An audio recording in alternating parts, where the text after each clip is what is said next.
જય શ્રી કૃષ્ણ. બેઠક 4. શ્રી વૃંદાવનની બેઠકનું ચરિત્ર. શ્રી વૃંદાવનમાં બંસી ભટ્ટની પાસે શ્રી મહાપ્રભુજીની બેઠક છે તેનું ચરિત્ર દેખાડ્યું. એક વૈષ્ણવ પ્રભુદાસ જલોટા ક્ષત્રિય હતો.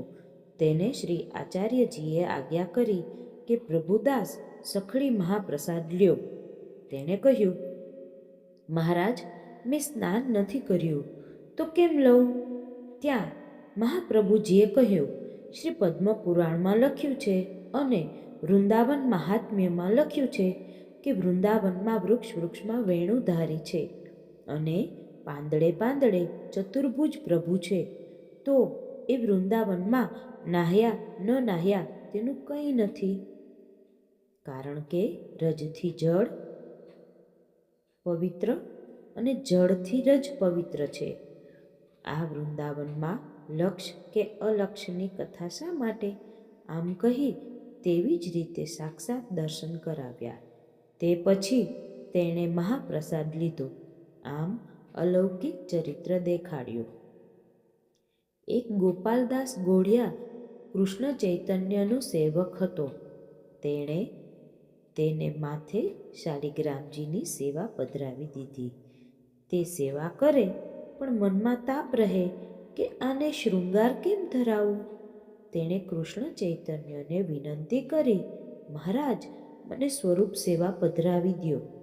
ગુરુ તો ચૂપ થઈ ગયા અને શ્રી જગન્નાથ રાયના દર્શન કરવા ગયા અને ગોપાલદાસનો તાપ દેખી ને સ્વપ્નમાં કૃષ્ણ ચૈતન્યને કહ્યું કે હું તો ભગવત આજ્ઞાથી માર્ગ ઉપદેશ આપું છું, પણ ભગવત સ્વરૂપનું સામર્થ્ય તો શ્રી મહાપ્રભુજીમાં છે.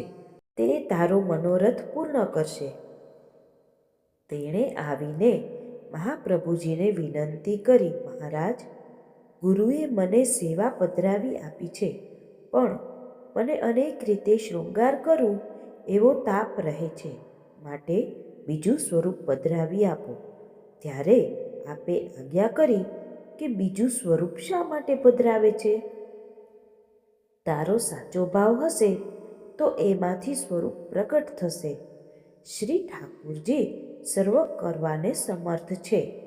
જેવી તારી ઈચ્છા હોય એવી તું ભાવના કરજે. તેવા સવારે દર્શન થશે. પછી તે પોતાને ઘેર આવીને સૂઈ રહ્યો. શ્રી આચાર્યજીની કૃપાથી સવારે તેની ઈચ્છા પ્રમાણે દર્શન થયા. તેનું નામ શ્રી રાધા રમણ ધર્યું. હજી તે વૃંદાવનમાં બિરાજે છે. પ્રભુદાસે કહ્યું, મને આપ ગુરુ ઉપદેશ આપો. આપે આજ્ઞા કરી કે આવતે જન્મે તને આ માર્ગનો સંબંધ થશે. પછી તેને કાલાંતરે આ પુષ્ટિ માર્ગનો સંબંધ થયો. ત્યારે તેનું નામ ગોપાલ નાગા હતું. આ ચરિત્ર શ્રી વૃંદાવનની બેઠકમાં દેખાડ્યું. જય શ્રી કૃષ્ણ.